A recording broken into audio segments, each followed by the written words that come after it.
এই পৃথিবী যাব একদিন ছেড়ে মাটির কবরে, এই পৃথিবী যাব একদিন ছেড়ে, এই পৃথিবী যাব একদিন ছেড়ে মাটির কবরে, এই পৃথিবী যাব একদিন ছেড়ে।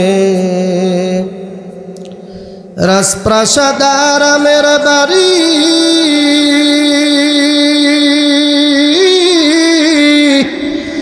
রাজপ্রাসাদ আরামের বাড়ি পরে রবে সারি সারি, একা একা থাকবা জনম ভরে মাটির কবরে,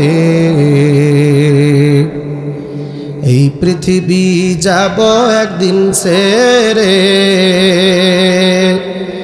এই পৃথিবী যাব একদিন ছেড়ে মাটির কবরে,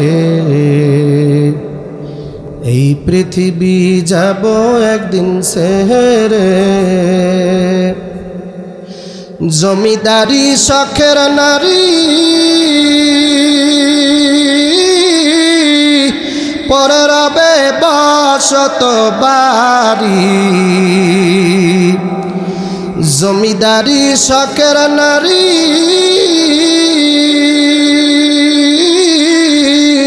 পরে রবে বসত বাড়ি, যাইতে হবে দুটি খালি হাতে মাটির কবরে,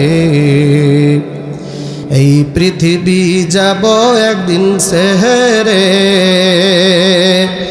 এই পৃথিবী যাব একদিন ছেড়ে মাটির কবরে, এই পৃথিবী যাব একদিন ছেড়ে। টাকা পয়সা অর্থ করি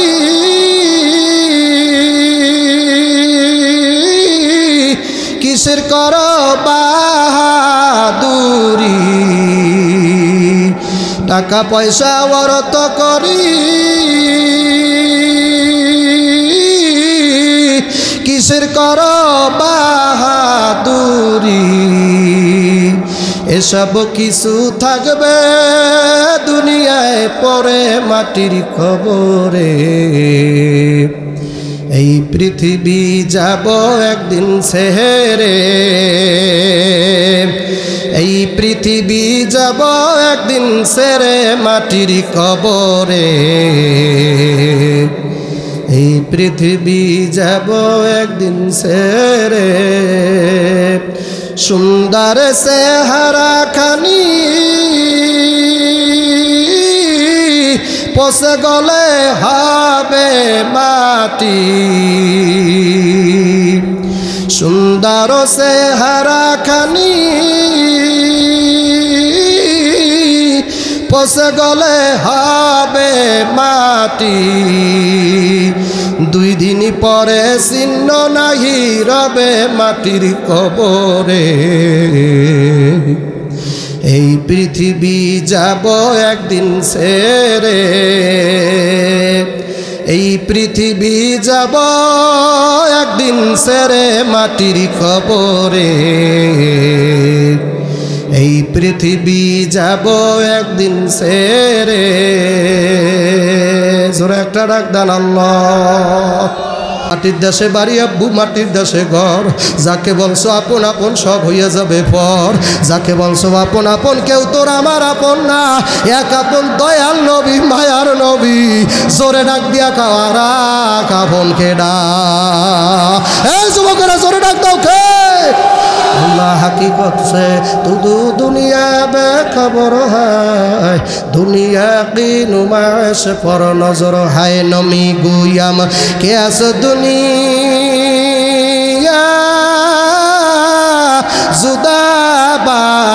জুদাবাস, বহর হালে কে বাসি বা খোদাবাস। আল্লাহু আকবার, আল্লাহু আকবার। আল্লাহ যেই দুনিয়ার জন্য পাগল হইছো, এই দুনিয়ার হাকিকত জানো, তারপর দুনিয়ার পাগল হও। একদিন বলকের বাদশা ইব্রাহিম বিন আদম রাহমাতুল্লাহ আলাইহি আল্লাহু আকবার সিংহাসনের ভিতরে বইয়া রইছে। এর মধ্যে একজন মুসাফির বাড়ির ভিতরে ঢুকলো, ঢুইকা বলে, বাদশারা আপনার মুসাফির খানায় আমি একদিন থাকতে পারবো কিনা? বাজান, ক্ষমতার মধ্যে একটা মজা আছে, কথা কয় না। আমার কয়, হুজুর আমার বিভিন্ন নেতা তো আমাদের কাছে দেখা হয় না। হুজুর বুঝবেন না, ক্ষমতায় একটা যে কি মজা, হুজুর বুঝবেন না। আমি কই, বেটা কি মজা, চিরদিনই যদি থাকা না যায় ও মজায় কোনো আরাম নাই, কথা হয় না। একটা চেয়ারে যদি চিরদিনই না থাকা যায়, কথা হয় না। আমাদের তো আল্লাহু আকবার, আমাদের ক্ষমতা কেমন শুনবেন? আমাদের ক্ষমতা শুনিয়ে নেন। তোমার ক্ষমতা তোমার দল না থাকলে ফুটুস হয়ে যাবে, তুমি পলাবার রাস্তা ভাবা না, কথা হয় না, কথা হয় না, ঠিক না বাড়ি সরকার, তুমি পালাবার রাস্তা ভাবা না। আর আমাদের ক্ষমতা শুনিয়ে নাও, আল্লাহু আকবার, যে পীর হইবে তার যত বয়স হইবে তার ক্ষমতা তত বাড়বে, যেরকম সুবহানাল্লাহ। যে আমাদের মধ্যে যে শায়খুল হাদিস হইবে, এই ব্যক্তির বয়স যত হইবে তার ক্ষমতা তত বাড়বে, তার চেহারের স্থায়িত্ব তত বাইরে যাইবে। তোমার দুনিয়াবি চেয়ার আর আমার চেয়ারটা একটু কম্পেয়ার কইরা দেখো, তোমার চেয়ার তোমার দল থাকলে আর থাকবে না। একজন হাফেজ সাহেবের চেয়ার বয়স যত হইবে চেয়ার অত ভারী হইয়া যাইবে। একজন পীর সাহেব আল্লাহু আকবার বয়স যত হইয়া যাইবে তত তার আল্লাহু আকবার চেয়ারের মজবুতি বাড়িয়া যাইবে। বয়স যত বাড়িয়া যাইবে, একজন বক্তার বয়স যত বাড়িয়া যাইবে, দুনিয়ার মানুষ তার গোলামি বেশি করা ধরবে। তাহলে হুজুরের পাগড়ি গেল, তাড়াতাড়ি ভ্যাগটা তুই নে, যদি ভারো জোতাটা কান্দেলা, এরা তো হুজুর না, এরা নায়েবে নবী, এরা নায়েবে রাসূল, নারায়ে তাকবীর, এরা নায়েবে নবী, এর জোতা টানলেও সব। তাহলে তোর ক্ষমতা দল দল ছাড়িয়ে গেলে কমিয়ে যায়, আর আল্লাহ আল্লাহ রসুলের ক্ষমতাটা বয়স যত বাড়ে তত বাড়ে। আল্লাহু আকবার, সুবহানাল্লাহ, নারায়ে তাকবীর। ক্ষমতা তাহলে কোনটা ভালো? কি এই লাইন ভালো না? আল্লাহু আকবার, আল্লাহ আল্লাহু আল্লাহ। অনেক লোকের আল্লাহু আকবার মনে মনে ভাবে হুজুরদেরও চেয়ারের জন্য সম্মান, মহব্বত, সংসদে যাওয়ার জন্য মহব্বত ভাবে, কিন্তু কথা কয় না কা আসলে বাজার না না। বাংলাদেশের সব হুজুরেরা জানে ওই সংসদের চেয়ারের চাইয়া এই চেয়ারের দাম বেশি। আল্লাহু আকবার। জীবনে এমপি মন্ত্রী হইতে পারি আর না পারি, আমার বক্তাগিরির চেয়ার নেবে কেডা? আমার এই চেয়ার নেবে কি? কিয়ামত পর্যন্ত, যদি মৃত্যুর আগ পর্যন্ত যদি আমার এই বক্তাগিরি থাকে, সব মন্ত্রী মিনিস্টার নিচেই বসবে, আমি স্টেজেই থাকবো, কথা কয় না, আমি স্টেজেই থাকবো। তা আমার চেয়ার নিতে পারে কি? কার ভাগল হইছো? কোন দুনিয়ার ভাগল হইছো?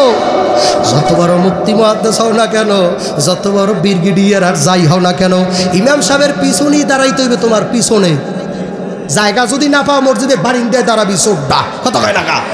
ইমামের পিছনেই দাঁড়াবি, সামনে উঠতে পারবি না, কথা কয় না। সামনে উঠতে হইলে কিছু জানা লাগে, কথা কয় না, কিছু। এক আল্লাহর বান্দার 5টা ছেলে, তা সব ছেলেদেরকে ডাক্তার, প্রফেসর, ইঞ্জিনিয়ার, উকিল, অ্যাডভোকেট, বিভিন্ন নেতা নেত্রী বানাইছে। একটা ছেলেরে বানাইছে মাদ্রাসায়। এখন ওই 4 ছেলে, ওই 5 নম্বর ছেলেটার দেখলো, দূর মৌলবি, কিছু বোঝে না, মৌলবি কোথা থেকে আইছে, একটা লঙ্গি ভরে, দুনিয়ার কিছু নাই, একটা লঙ্গি ভরা লাগবে, এটা মৌলবি, এটা কাঠ মোল্লা, কথা কয় না। এইভাবে বিভিন্ন তুচ্ছতা ছিল। বাবায় যখন মারা গেছে, এখন কারে লাগবে? হুজুর হুজুর হুজুর ছেলে যখন দাঁড়াইছে, এখন হুজুরে কাজ গো প্রতিশোধ লব। আজকে আমরা কেউ যাব না। আব্বুর দাপন কাপন গোসল করতে কি কি নিয়ম, তোরা সাইর বেই যাবি, কথা কয় না। হ্যাঁ, তোরা সাইর বলদে যাবি, আমরা যাব না, আমি যাব না। আমার মৌলবি কইছো না, আমার তুচ্ছ তাচ্ছিল্য করছো না, আজকে প্রতিশোধ লব। আজকে আমি যাব না। কেমনে গোসল করাইতে হবে? খিলাল কয়টা লাগবে? খিলাল মৃত্যু ব্যক্তি গোসলে তোরা রেডি করবি, ঢিলা লাগবে না? কয়টা? কথা কয় না, কয়টা? হ্যাঁ বলেন না কেন, কয়টা ঢিলা? 3টা, বেজোর সংখ্যায় কয়টা? ওই অনেকে জানে না। তো তোমার ঢিলে দেবে কোন জায়গায়? জানে না, খালি মুখস্থ বয়ান শুনে। ঢিলে লাগবে না লাগবে না? লাগবে। যদি কোনো মল ঠল বাইর হয় তারপরে লাগে না। অনেক এলাকায় অনেক মানুষ এখন গোসল দেওয়ার মানুষ চলে যাইতেছে, দাফন কাফনের যে ব্যক্তি গোসল দেবে মানুষ পাওয়া যায় না। আর এই যে ট্রেনিং নিতে হইবে, আলেমদের এটা ট্রেনিং দেওয়া লাগবে, কথা কয় না কেন? অনেক আলেমেরা বসে থাকে, কিছু মুসল্লি, দুইজন মুসল্লি ট্রেনিং দেন সুন্নত তরিকায় কীভাবে একটা মাইয়াতকে গোসল দেওয়া লাগে, এটা আস্তে আস্তে মানুষ ভুলে যাইতেছে, কথা কয় না কেন? তার কুত্তা পশুর মতো শুয়ারের মতো গোসল দেবে, এটা শিক্ষার দরকার আছে কি নাই? মৌলবী ডাক দিয়ে বলে আজকে দেখবো খেলা, আজকে যেইটা ইঞ্জিনিয়ার ভাস দাদে আপনি গোসলে যান। আর উকিল আপনি ঢিলাকুলু রেডি করেন। আর উকিলও কয় বেড়া তোর আব্বাই হুজুর বানাইলে বেড়া ঢিলাকুলু কয়টা লাগবে? আমি জানি, দে 10টা। উকিলে কয় 10টা। ইঞ্জিনিয়ারে কয় আপনি শক্ত শক্ত লইয়েন, ঢিলাকুলু পাতলা লইলে কাজ হইবে না, নরম লইতে হইবে না, শক্ত। না জানলে হয়েছে কি, সুরা জানি না মুরা জানি না, নাসির হুজুরের জ্বালায় টেকতে পারি না। আছে না একটা দোয়া, সুরা জানি না মুরা জানি না, নাসির হুজুরের জ্বালায় টেকতে পারি না, ধরেন 10টা ঢিলাকুলু 10টা। তাহলে কোন জায়গায় দেবো? এবার যে মোল্লা বানাইছে যেটা ভাই মোল্লা, এটাকে আমি জানি না, আমি বলবো না। কলে তোর বলা লাগবে না, ঢুকা 10টা ঢুকাই দে। ওরা পিছন দিয়ে ঢুকাইতেই দেশে, নাহলে ঢিলে দিয়ে কি করবে? অত মগা সাইডে তো কিছু জানে না। দেশে মরা ব্যক্তি আব্বার পিছন দিয়ে 10টা ঢুকাই দিয়েছে আল্লাহর রহমতে। গোসল টোসল দেওয়ার পরে কলে শলা কি করছো? কয় শলাও ঢুকাই দিছে, ওই ঢিলের সাথে শলা ভিতরে দিয়ে দিছে, সব ভিতরে পাইবে। এরপরে কলে আব্বা কীভাবে গোসল দিয়েছো সাইড বেরিয়ে? ওই মৌলবী জিজ্ঞাসা করে, সব ভিতরে দিয়ে দিয়েছি, তোর চিন্তা নাই, তুই থাকবি। কলে আমি তাকবীর দেবো খবর? আব্বা তোকে মহব্বত করিয়া অনেক টাকা খরচ করিয়া বিলেত পড়াইছে না, MBBS ডাক্তার বানাইছে, তোরা জানা যাবে। চোখের পানি ফালাইয়া সাইড ভাই চোখের পানি ফালাই দিয়া, চোখের পানি ফালাই দিয়া বলে ভাইরা বুঝিরা বুঝি আব্বুর কেমনে দাপন কাপন কেমনে গোসল দেব কিছুই জানি না, শেষ সময় তাকবীর কয়টা দেব তাও জানি না। ভাই মাফ করিয়া দে, তুই নামাজ পড়া, যতই ফুডানি করো মোল্লার সামনে যাইতে পারবা না। নারায় থাকবে, মোল্লা লাগবে কি লাগবে না? আল উলামা ওয়ারাসাতুল আম্বিয়া, আল্লাহর হাবিব হাদিসের ভিতরে বলছে ওরা আমার ওয়ারিস। আল্লাহর হাবিব বলছে শুধু আমার ওয়ারিস না, 1,00,000 মতান্তরে 2,24,000 পয়গাম্বর, সব পয়গাম্বরদের ওয়ারিস হইল আলেমেরা। জোরে ডাক দেন সুবহানাল্লাহ। আলেম লাগবে কি লাগবে না? এই আলেমের ব্যাপার আল্লাহ বলছে খায়রুল খেয়ারে খেয়ারুল উলামা, শাররুল শিরারে শিরারুল উলামা। আলেম যদি ভালো হয়, আল্লাহর নবী বলছে আলেম যদি ভালো হয় 1,00,000 কোটি মানুষের চাইয়া তিনি ভালো।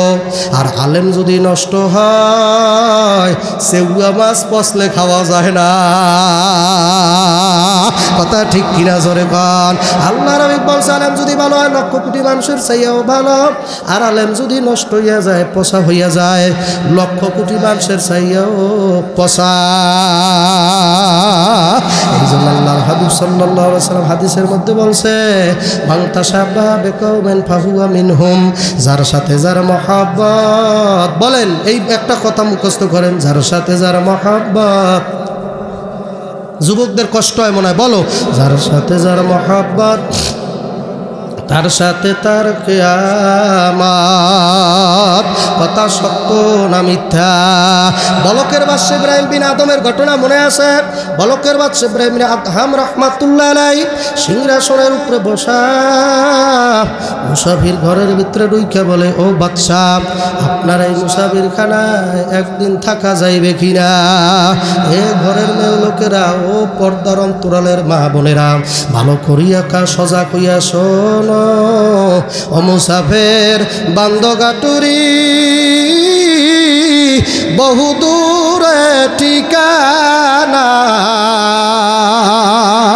আজ বেজানা কাল বেজানা, জানা একদিন হবে গা। দেশের বন্দা দেশে যাব, বিদেশ ভালো লাগে না, ওই দেশেতে একদিন যাবা আর আশা হবে না। তোমার আর আমার বাড়ি হইল কবরপুর। আল্লাহু আকবার। হাসান ভাইয়ের ঘরের ভিতরে শুনছি কোন মহিলারা জানি হাউ মাউ করিয়া কান্দে। হাসান ভাইয়ের আদরের কলিজার টুকুরা ছেলেকে এয়ারপোর্টে দিয়া প্লেনের ভিতরে বিদায় দিয়া তারপর মাহফিলে অ্যারেস্ট আল্লাহু আকবার অ্যাটেন্ড করছে। ভাজান আল্লাহ যার কলিজার টুকরা বিমানে হাওয়ার উপরে বসা, ওই বাবার অন্তরের ভিতরে কি করে আল্লাহু আকবার। ভুক্তভোগী ছাড়া বুঝানো সম্ভব না। এই জন্য তো বলছি যাহার জ্বালা সে তো বোঝে, অন্য জ্বালার বুঝবে কি? না যায় বলা না যায় কওয়া এসকে এলাহি। আল্লাহর বান্দার আমি বরগুনা থেকে আসছি, বরিশাল বিভাগ। বেশি লম্বা চৌড়া কথা বলবো না। আল্লাহু আকবার আল্লাহু আল্লাহ আল্লাহু আকবার। বলকের বাদশা ইব্রাহিম বিন আদহাম ডাক দিয়ে বলতেছে, মুসাফিররা বাড়ির দরজায় ঘর দেখছো? দেখছি। ওইটা হইল যাইয়া মুসাফিরখানা। বলে হুজুর তাহলে এইটা কি? কলে এইটা হইল বাদশাহী খানা। বলে হুজুর মুসাফির খানার বাদশাহী খানার সংজ্ঞা দেন। বলে মুসাফির খানা থাকে বাড়ির দরজায়, কাছারি ঘরও বলে। আপনাদের এলাকায় আছে কিনা? আগেরকার জমানায় ছিল কাছারি ঘর। লোক আসবে ওইখানে থাকবে, ভিতর বাড়িতে ঢুকবে না। ওইখানে খানা পিনা দেওয়া হইবে, খাইয়ে ওখান থেকে বিদায়। ওইটার নাম হইল মুসাফির খানা। আর বলে বাদশারা এইটা কি? কলে আমি যেই জায়গায় সিংহাসন পাতিয়ে বসছি এইটার নাম হইল বালাখানা। কলে এখানের সংজ্ঞা কি? কলে এখানে এমপি মন্ত্রী মিনিস্টার রাষ্ট্রীয় যারা মেহমান তারা আসবে, তারা থাকবে, বিভিন্ন কায়দায় রাষ্ট্রীয়ভাবে খাইবে। সময় হইয়া গেলে রাষ্ট্রীয় বিদায় নিয়ে তারা রাজকীয় সংবর্ধনা নিয়ে চইলা যাবে। এইটা হইল যে আমার বালাখানা রাজপ্রাসাদ। আর বাড়ির কাছে ওইটা মুসাফির খানা। লোক আসে, স্থায়ী থাকতে পারে না, আবার চইলা যায়। এবার মুসাফির ডাক দিয়ে বলে, ও বাদশাহ, আপনার এই জায়গায় মনে হয় আপনি চিরদিন কিয়ামত আল্লাহ পৃথিবীর শুরু থেকে অদ্যাবধি পর্যন্ত আপনি মনে হয় বসা আছেন। বলকের বাদশা ডাক দিয়ে বলে, বোকারা, না না, এখানে আমার আগে ছিল আমার আব্বা। আমার দিকে তাকান। আমার আগে ছিল আমার আব্বা। বলে আপনার আব্বা কই? বলে সে চইলে গেছে কবরে। বলে তার আগে কে ছিল? বলে আমার দাদা। আপনার দাদায় কই? সেও চইলে গেছে ওই পুরান বাড়ির ভিড়ায়। আমার দাদার কবর মেঘনা নদীতে নিয়ে গেছে, অস্তিত্ব পর্যন্ত নাই। বলে তার আগে কি ছিল? বলে আমার তালই। বলে সে কোথায়? বলে সেও কবরে। এখন মুসাফির ডাক দিয়ে বলে, বাদশা রে, এখন এই চেয়ারের মধ্যে বসছে কে? বলে আমি। আপনি মনে হয় কিয়ামত পর্যন্ত থাকবে। এবার বাদশা চোখের পানি, জ্ঞানী মানুষ তো চোখ দিয়ে দর দর করে 2 ফোঁটা পানি পড়ছে। বাবু চোখের পানি সবাই পড়বে না বাবা। ফালিয়াযহাকু কালিলা ওয়ালিয়াবকু কাসীরা। আমার মাওলা সত্য কালামের ভিতরে বলছে, কম কম হাসবি, বেশি বেশি পরিমাণে কাঁদবি। এই জন্য চোখের পানিও সবার আসবে না, সবাই বেহেশতেও যাইবে না, সবাই মা বাবার পাগল না।